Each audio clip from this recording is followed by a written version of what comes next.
three Nationals senators have now offered their resignations to Sussan Ley. Let's go live to political correspondent Cameron Redden. Cam, what do we know? Yeah, the question, Holly, was would she have to sack them or would they sack themselves? And ultimately what's happened is that those three National senators, members of the shadow cabinet, have now offered their resignation to the opposition leader Sussan Ley, and that has been accepted because they broke ranks with shadow cabinet solidarity last night and voted against the hate crime laws that the government had put forward and that the Liberal Party and the Liberal Party shadow cabinet had agreed to support. So that breaking news now confirmed. We had expected this to be brought to a head today. A statement just through from the opposition leader Sussan Ley confirming that they have offered their resignation and are no longer in her shadow cabinet. Those three being Ross Cadell, who was holding portfolios including water and emergency management, Susan McDonald, the shadow resources minister, and also Bridget McKenzie, the Nationals leader in the Senate. Now, I'm trying to confirm whether or not she will retain that particular position because she is the most senior National in the Senate. It also means that with their resignation, you can see the four of them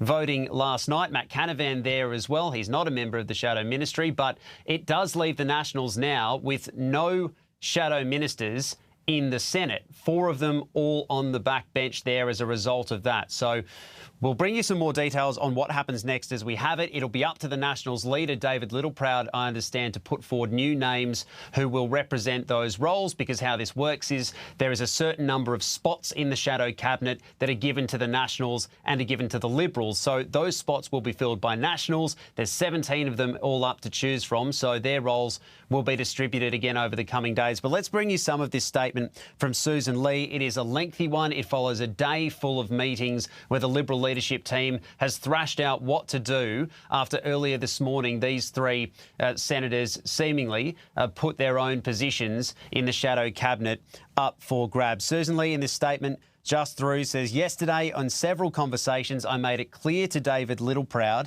that members of the shadow cabinet could not vote against shadow cabinet position, and the shadow cabinet was unanimous in its endorsement of this bill, subject to several amendments that we did then secure. This has been acknowledged by National senators this morning. She goes on to say that the three senators, Bridget McKenzie, Susan McDonald, Ross Cadell, have each offered their resignations from the shadow cabinet as is appropriate, and I have accepted them. All three senators have written to me, being Sussan Ley, confirming that they remain ready to continue serving the coalition in whatever capacity you consider appropriate. She's also asked each of them to continue serving in our coalition team across various parliamentary committee duties which are distributed across the parliament. So that breaking news now confirmed. Those three members of the shadow cabinet no longer. They will move to the backbench, no longer hold those portfolios. And it follows several hours of questioning about what would happen here, given the comments from Ross Cadell this morning to our colleague Laura Jays and also Bridget McKenzie to our colleague Trudy McIntosh, indicating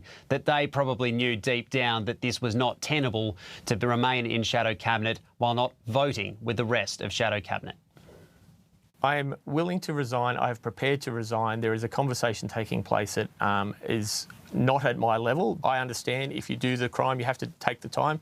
And if it is so requested, I will be stepping down from shadow cabinet. I'm very aware of the conventions of Parliament and I will be doing what I've always done, is trying to do my very best to conduct my career here with integrity. Are you daring Sussan Ley to sack you? I've answered your question, Trudy. Holly, this is the latest turmoil for Sussan Ley and David Littleproud's team in recent months. She hasn't yet been the leader for a year. You think back to the sacking of Jacinta Nampijinpa-Price for not backing her as the leader, the resignation from the front bench of Andrew Hastie, the defection of Barnaby Joyce to One Nation, and now three members of the shadow cabinet effectively having to sack themselves for breaking ranks on a critical bill. So there's no word yet on whether we'll hear beyond that statement from Sussan Ley or David Littleproud, but we'll continue to watch. This will certainly be a decision of consequence, Holly. Absolutely. Cameron Redden in Canberra with that breaking news. Thank you so much.